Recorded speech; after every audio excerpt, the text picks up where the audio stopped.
Small phone accessory shop in Yaba, normal daylight. A new chapter begins. After that night, Amara changed. She stopped answering unknown numbers, stopped going out after dark, stopped replying to Ngozi, stopped smiling. She found a job in a small phone accessory shop in Yaba. The pay was only 1,000 naira a day, but it was honest work. Work that didn't require leaving pieces of herself behind. One afternoon, a man walked into the shop. Simple shirt, plain jeans, no showiness, no arrogance. His name was Michael. He asked for a power bank. She showed him the options. He paid without arguing. Then he smiled and left. The next day, he came back with an excuse about a charger. It worked perfectly. Then he laughed and confessed. "Michael, I just needed an excuse to see you again." He kept coming back. Sometimes he bought something. Sometimes he just talked. Little by little, Amara started smiling again. One day, Michael brought bread and beans for her. "Michael, you look like someone who skips meals." As she ate, tears ran down her face. Not just because of the food, but because somebody had noticed her pain without trying to use it. They began talking more. He told her he was an orphan, raised by his uncle. He worked as a phone technician. He didn't have much, but he had peace. And around him, Amara felt peace too. But fear followed that peace. What if he discovered her past? What if somebody told him? Would he still look at her the same way? One evening, Michael walked her home. When he saw where she lived, he said gently, "Michael, I like how humble you are." That word pierced her heart because she knew the truth. She was not humble. She was hiding. Still, she was falling for him. What Amara did not know was that Michael also had secrets of his own, and very soon, those secrets would begin to unfold. Amara thought she was falling for a simple phone technician. She had no idea she was standing beside a man with an entirely different life. Yaba. Afternoon. Small phone accessory shop. As you are watching, don't forget to drop your comment. Which country are you watching my photo story from? Now, let's continue with the story. Michael was different from every man Amara had ever known. He spoke to her like she mattered. He listened when she talked. He never rushed her, never pushed, never made her feel like she was being assessed for a price. He told her he was an orphan raised by his uncle. He said he worked as a phone technician. He said he was just surviving like everyone else. And Amara believed him. Why wouldn't she? After everything she had been through, Michael felt like peace. The kind of peace that enters slowly and makes you afraid to touch it too quickly. But what Amara did not know, what nobody in that neighborhood knew, was that Michael was not who he appeared to be. And the truth came out on an ordinary Tuesday afternoon. Some secrets do not arrive quietly. They arrive in a long black car and stop a whole street outside the shop. Crowd forming. Michael was standing inside the small phone accessory shop in Yaba, talking to Amara, when a long black car with tinted windows pulled up slowly in front of the shop. It was the kind of car that did not belong on that street. People stopped and stared. Children pressed their faces against the glass, trying to see inside. Then a man in a suit stepped out and walked directly to Michael. "Sir," he said with a slight bow. "The board meeting has been moved to tomorrow. Your father's lawyer also called. He needs you to sign the transfer documents for the Abuja property this week." Amara froze. Michael closed his eyes briefly, then turned to look at her. The man in the suit nodded respectfully and stepped back toward the car. The whole street had gone quiet. Amara looked at Michael, then at the car, then back at him. "Sir?" she asked slowly. "Board meeting? Abuja property transfer documents? Michael, who are you?" And for the first time, She saw something in his eyes that his plain jeans and simple shirt had been hiding all along. Steadiness, authority, power. "My full name is Michael Lukono," he said. "My father built one of the biggest logistics companies in the South before he died. I inherited it 3 years ago." Amara stared at him. "You lied to me." But Michael shook his head. "I never lied. I just didn't tell you everything." Michael told Amara the truth. He had hidden his identity because he was tired of women who only saw money. He wanted someone to see him, and despite the shock, Amara stayed. Then Michael moved the way wealthy men move when they have made up their minds. Within weeks, he rented a proper apartment for Amara, her mother, Chinedu, and Zara. 3 bedrooms, running water, a real kitchen. Her mother stood in the doorway and cried for almost 20 minutes. Then he opened a salon for Amara, not a roadside kiosk, a proper salon, bright mirrors, styling chairs, reception desk, and a sign above the door that read, "Amara's Touch." He stocked it fully, hired 2 girls to work with her, paid months of rent in advance. Then he set up a solid provision store for her mother in the market. For the first time in their lives, things were no longer held together by suffering. Sometimes, early in the morning, before customers arrived, Amara would stand at the doorway of the salon and just stare. The mirrors, the chairs, her name outside. And she would think of the 1-room apartment in Ajegunle, the bridge, the hunger, the 25,500 naira. She was happy, genuinely, completely, terrifyingly happy, which meant, of course, that something was coming. The person who first led Amara into darkness was now watching her live in light. Salon visits, quiet jealousy. Ngozi had been watching everything. From the day Michael's black car appeared on that street, something in her eyes changed. She still smiled the same smile, still used the same soft tone, still called Amara my dear. But behind her eyes, something had turned sharp. She wanted what Amara had.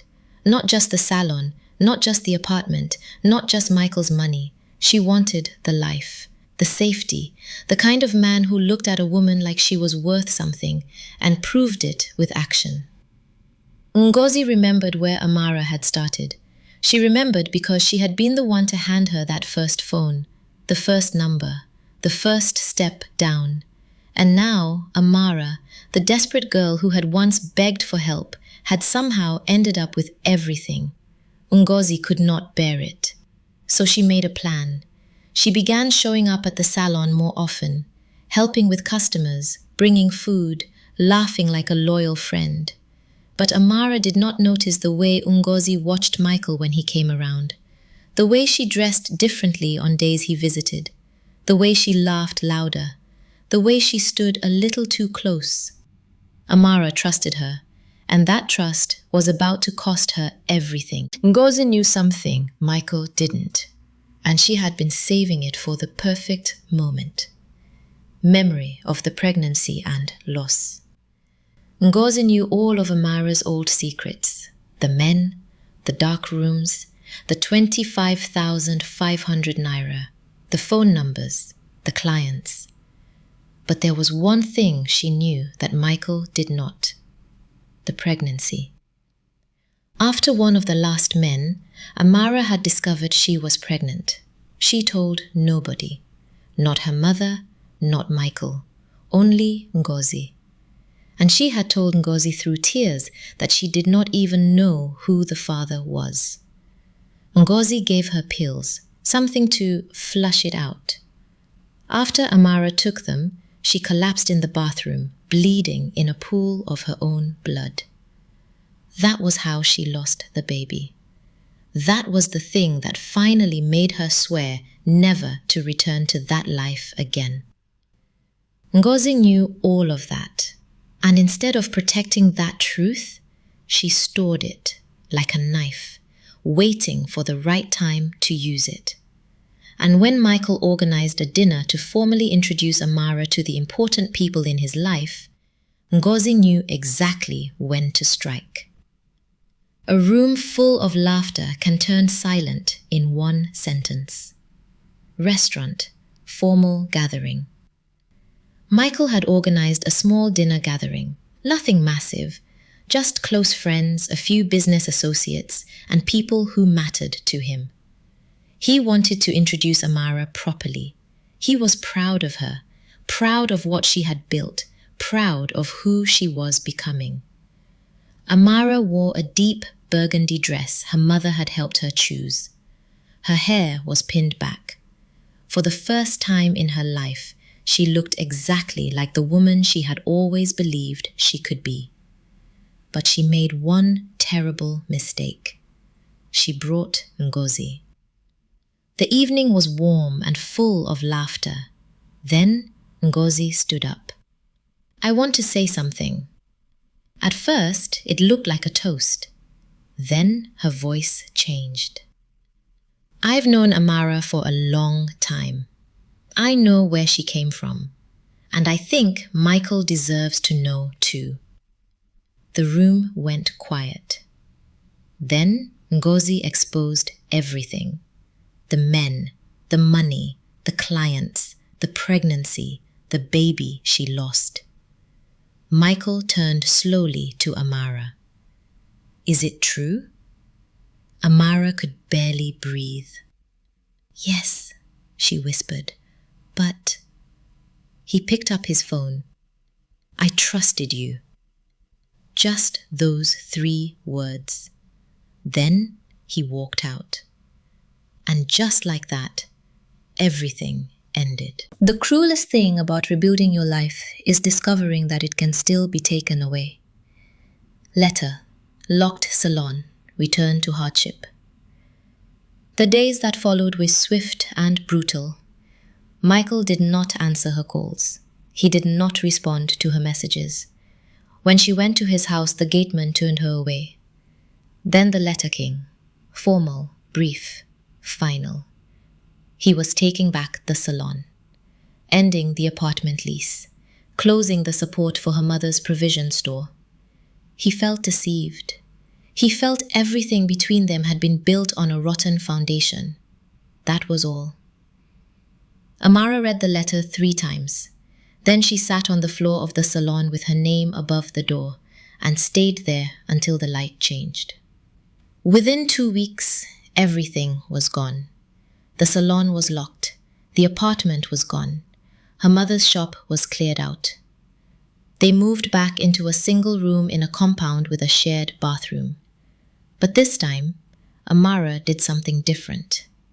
She did not return to darkness. She took the little money she had quietly saved. She rented a tiny space, 2 chairs, 1 mirror, 1 box of braiding hair. She wrote Amara on a piece of cardboard and taped it to the door. Then she started again. Michael finally learned the truth. Amara was never the villain. She was the one who survived the villain. Ajegunle, search for Amara, reunion. As Michael investigated, the truth came piece by piece. Ngozi had not been an innocent truth-teller. She had built that whole system. She had recruited desperate girls, connected them to clients, taken a percentage. Amara had not entered that life as an equal. She had come to Ngozi as an 18-year-old girl from Ajegunle with a fainting mother, hungry siblings, and no way out. And Ngozi had handed her a number. Michael sat at his desk and felt something he had not felt in a long time. Shame.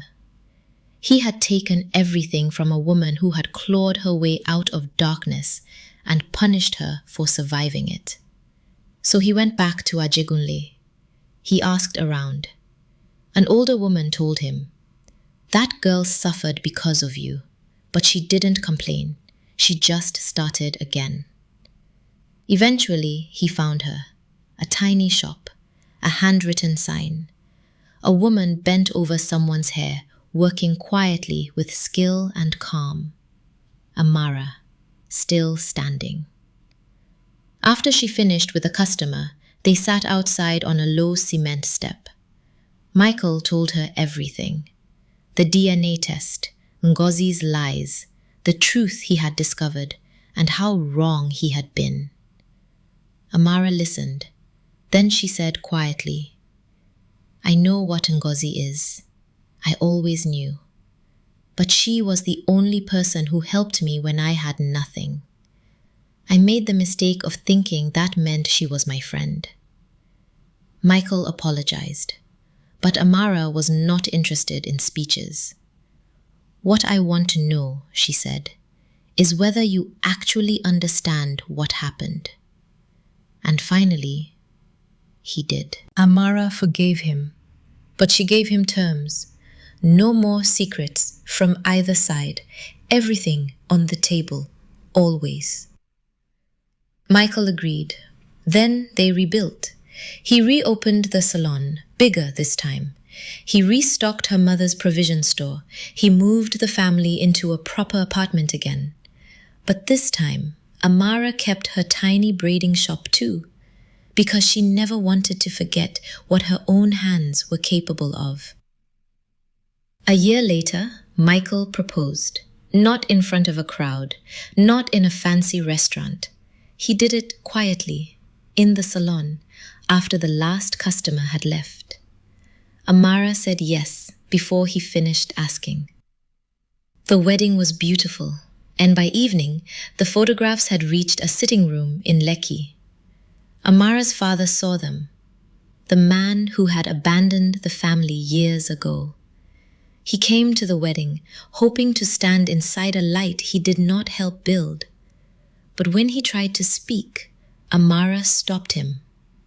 "You left," she said. "You did not come here for me. You came because you saw the light." Then Chinedu and Zara stepped forward, each with a glass of water, and they threw it in his face, cold, complete, without apology. He walked away, and this time, nobody needed him back. As the celebration resumed, Amara stood beside Michael and looked at her mother, her siblings, the lights, the music, the warmth of everything around her. Then she thought of the floor of that one-room apartment in Ajegunle, the 2 a.m. darkness, Chinedu coughing, Zara crying, her mother on the mat. She thought of 25,500 naira. She thought of the bridge. She thought of the girl she used to be. She had come a long way from that floor, a long, painful, winding, beautiful way. And she had arrived. Michael leaned close and asked, "Are you okay?" Amara turned to him, more than okay, and she meant every single word. Amara's story reminds us that survival is not shame, that hunger can push good people into dark places, and that your past may wound you, but it does not have the power to finish you. If this story touches your heart, like, share, and drop your comments. Tell me what you learned from this story on the comment section. See you in my next story.